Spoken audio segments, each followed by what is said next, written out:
Mwalimu Elijah katika mtandaoni YouTube channel.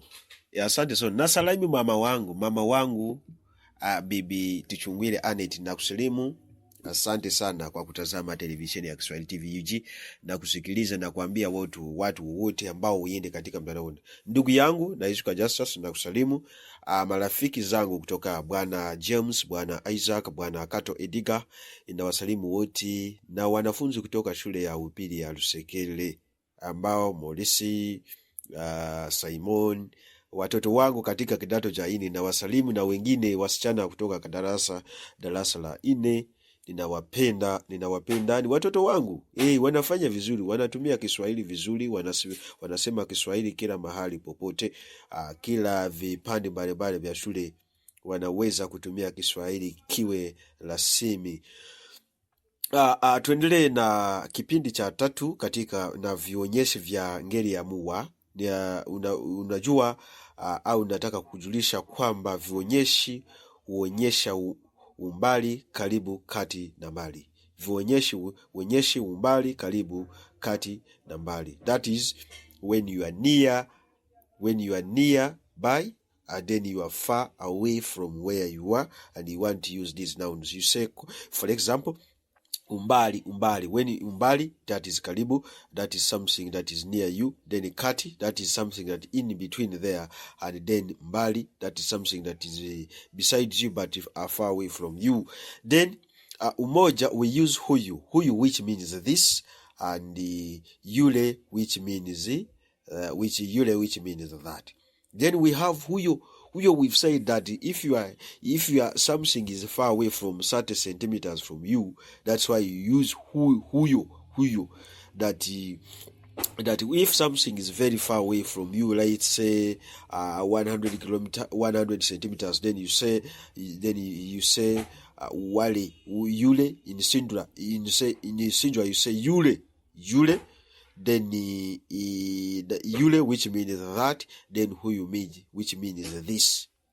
Then in plural form, huyu becomes hawa, then yule becomes wale. Now, construct a sentence. We are going to construct a sentence, listeners of Kiswahili TV UG and followers of Kiswahili TV UG, subscribers.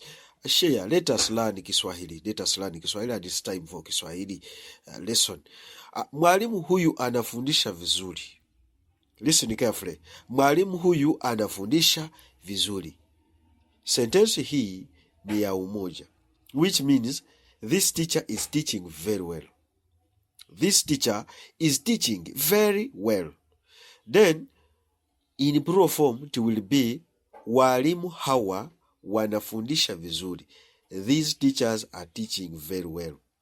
Walimu hawa wanafundisha vizuri. Walimu hawa wanafundisha vizuri.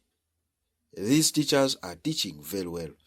Then now you want to say those teachers.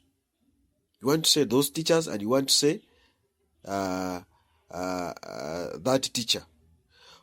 Mwalimu yule anafundisha vizuri. That teacher is teaching very well. Mwalimu yule anafundisha vizuri.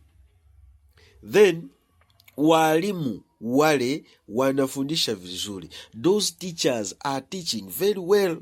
Mwalimu yule anafundisha vizuri. That teacher is teaching very well. Then walimu wale wanafundisha vizuri. Those teachers are teaching very well. Now, if you say mwalimu huo anafundisha vizuri, that is when a teacher is far away from you. Far away from you, like 10 centimeters. You say mwalimu huo, which means that teacher is teaching very well. Then walimu hao wanafundisha vizuri. Sisi tupo hapa tunaweza kutumia maneno mbalimbali katika Kiswahili na kutumia maneno ya ngeli ya muwa katika sentensi. Lakini mimi nitasema kwamba mwalimu huo. Then mtu mwingine atasema kwamba anaongea Kiswahili sio lazima. Sisi tulisoma, tuingia katika darasani, tujifunza Kiswahili, tunatumia sanifu, Kiswahili sanifu vizuri. Haya, mtoto huo analia, that child is crying. Then watoto hao wanalia, those children are crying. You need to understand these things very well. Tujifunze Kiswahili kwenye mtandaoni YouTube channel. Mgeni yule ametoka mbali. Mgeni yule ametoka mbali. Then wageni wale wametoka mbali. They are come from very far. Mgeni yule ametoka mbali. That visitor has come from very far. Then wageni wale wametoka mbali. Those visitors have come from very far. Jifunze Kiswahili mtandaoni YouTube channel, Kiswahili TV UG.